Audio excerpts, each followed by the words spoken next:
शिव कथा करवा रहे हैं, शिव कथा बाच रहे हैं और शिव कथा सुन रहे हैं।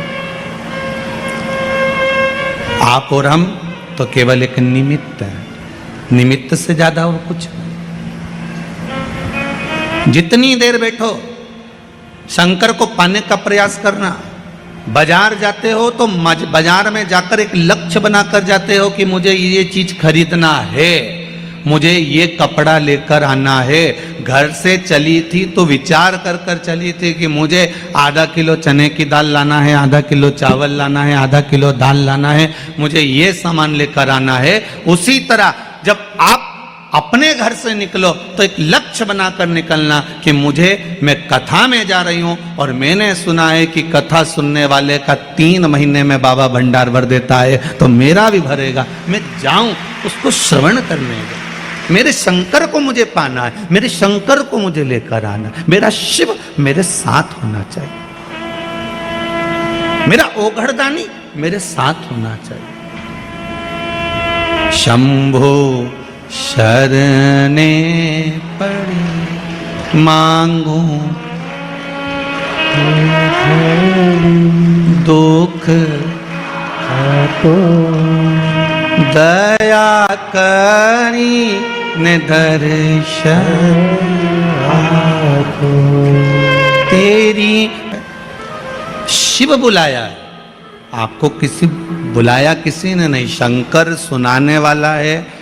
वो तो मेंदोला जी सीहोर पहुंचे और बाबा ने कृपा कर कर कथा दी है। शंकर ही लेने गए थे शंकर की कथा को, इसलिए हो रही है, बाबा करा रहा है। पर आपका प्रेम शिव के प्रति है, समर्पण शंकर के प्रति। अकेली पड़ गई मां हिल्या, विद्वान ब्राह्मणों को बुलवाया माता हिल्या ने, और विद्वान ब्राह्मणों को बुलाकर माता हिल्या ने एक प्रश्न किया है विद्वान ब्राह्मणों के सामने कि ब्राह्मण देवता, मैं आपके चरणों को नमन करती हूं, आज मेरे ससुर का 12वां दिन है।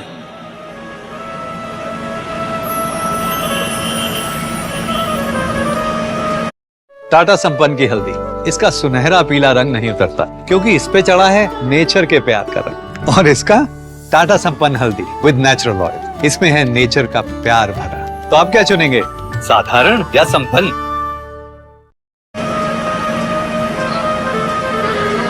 अब राजघराने को मुझे संभालना पड़ेगा, पर मैं जानती हूं कि मैं इस काबिल नहीं हूं। मैं जानती हूं मैं इस काबिल नहीं हूं।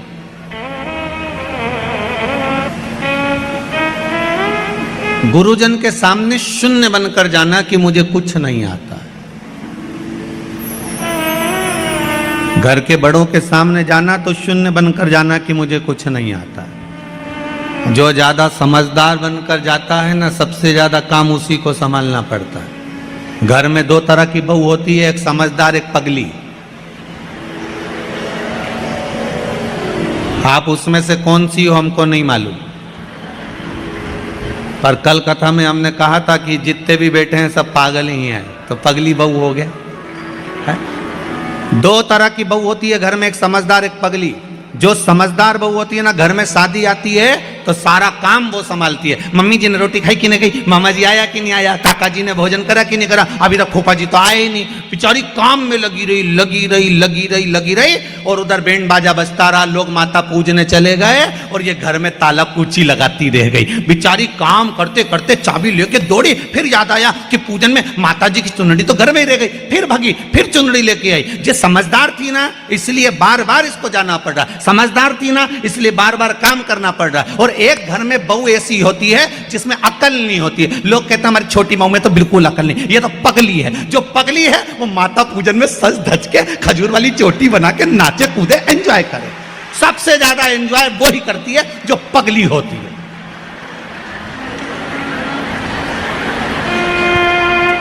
अब तुम कौन सी हो?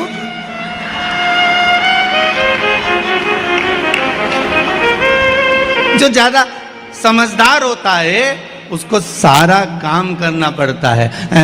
और जो पगली होती है सबसे पहले, जो समझदार बहू बेचारी काम में लगी रहे, मेहंदी लगाने तक की फुर्सत नहीं, और जो पगली वो सबसे पहले लगा दो। अच्छा वो मेहंदी वाली भी क्या यहीं तक लगा दूं जीजी?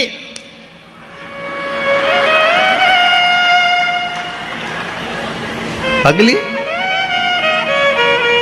और पार्टी में भी सबसे पहले जाके पूरा स्टॉल निपटा दे, जितना स्टॉल लगा था नहीं सब। और इतने में दो बहनों तो बात ही करे, बताओ जीजी देख तो तेरी छोटी बहू को तो देख कितनी खाने में लगी है। इतने में सास बोले मेरी बड़ी बहू बहुत समझदार बेचारी, दिन भर काम करी है, तो सही में पगली है, सब दूर खा रही, एक से नहीं पूछा कि तुम खाओगा। अब किससे पूछो, किससे पूछे?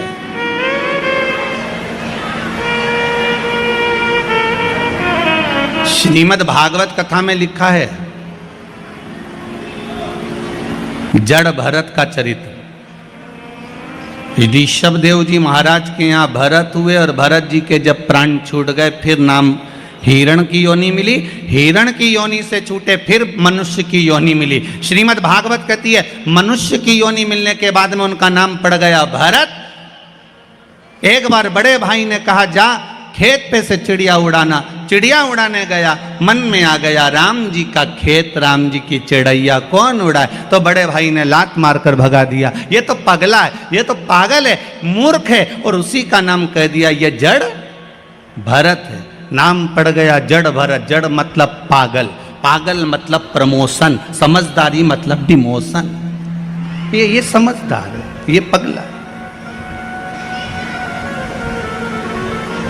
घर के लोगों ने कह दिया ये पागल है। और भरत जी महाराज पागल बनकर भगवान की भक्ति में लग गए। लोगों ने मीराबाई को पागल कहा, मीरा भई रे बावरी, बावरी मतलब पागल। लोगों ने संत तुकाराम जी को पागल कहा,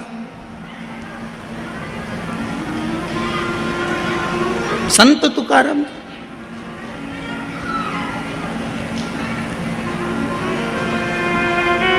संत नामदेव जी को लोगों ने पागल कहा, रामकृष्ण परमहंस जी को लोगों ने पागल कहा। रामकृष्ण परमहंस जी तो प्रवचन देने बैठते थे, और प्रवचन देते देते रामकृष्ण परमहंस जी प्रवचन देते देते देते देते देते याद आ जाती थी कि भजिया खाने जाना है, तो हजारों पब्लिक को छोड़कर घर में चले जाते और भजिया खा के आ जाते। स्वामी विवेकानंद जी ने पांव पड़कर कहा गुरुदेव इतने लोग तुम्हें सुनने के लिए बैठे हैं, भजिया तो तुम बाद में भी खा सकते थे, ऐसी क्या जरूरत थी कि कथा छोड़कर तुम भजिया खाने गए? तो रामकृष्ण परमहंस जी ने कहा स्वामी विवेकानंद जिस दिन मैं भजिया नहीं खाऊं उस दिन समझ लेना कि मैं निपट गया।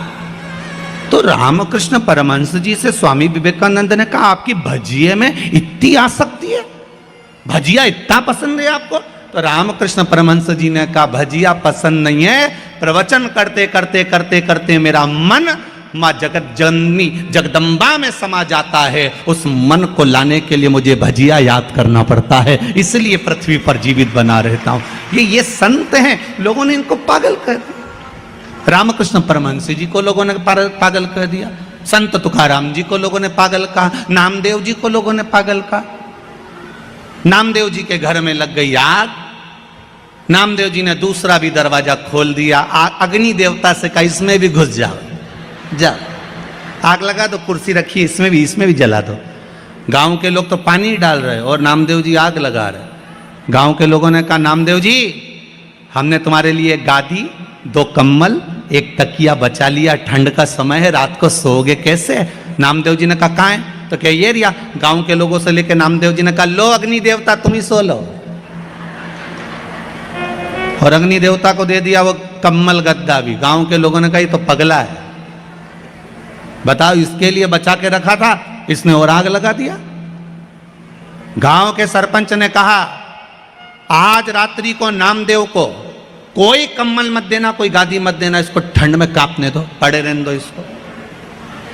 नामदेव जी महाराज रात को आम के पेड़ के नीचे ठंड में कुकड़ के पड़े हुए थे।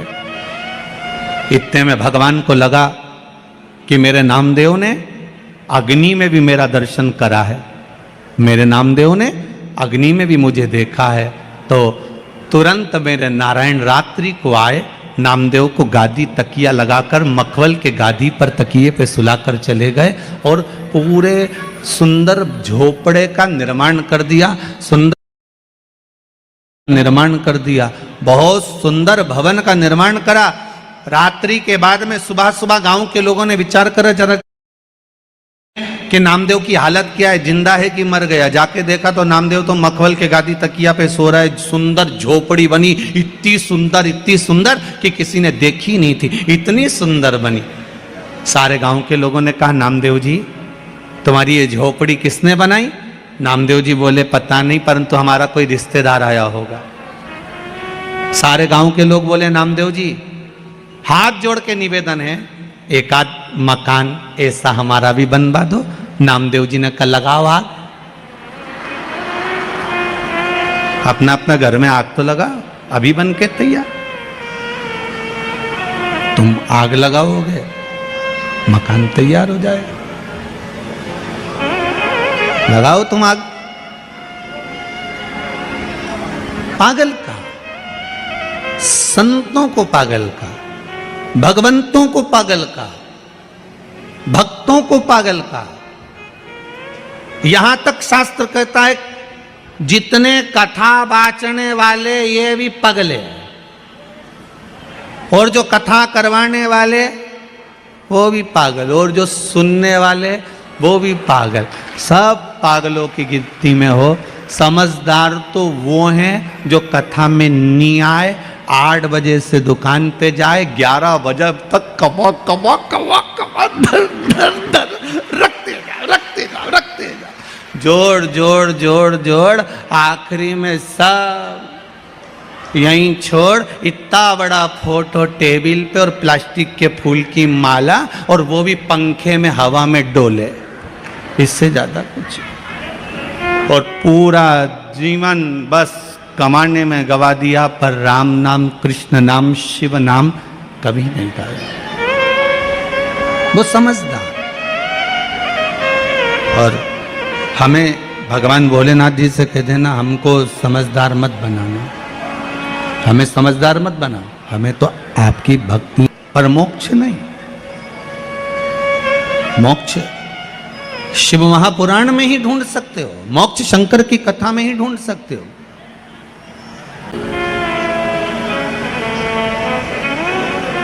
और मोक्ष ढूंढना है तो शंकर की शरणों में, शंकर के चरणों में जाकर, शंकर भगवान के चरणारविंद में पहुंचकर मोक्ष की प्राप्ति आप कर सकते हो।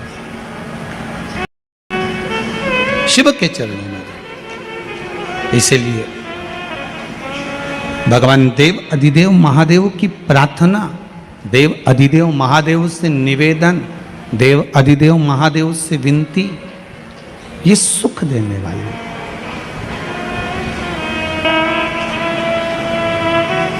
क्यों ना कृपा करे मेरा शंभु, क्यों ना दया करे मेरा उघड़दानी। एक माता जी ने बड़ा सुंदर भाव लिखा है।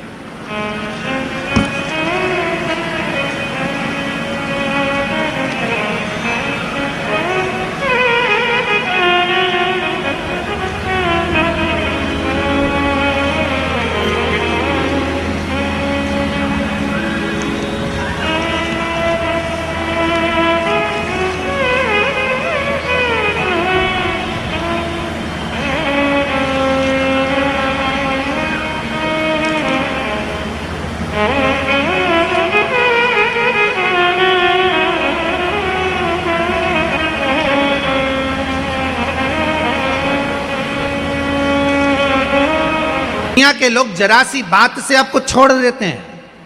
थोड़ी सी बात हुई और दुनिया के लोगों ने आपको छोड़ दिया। जब जरा सी बात से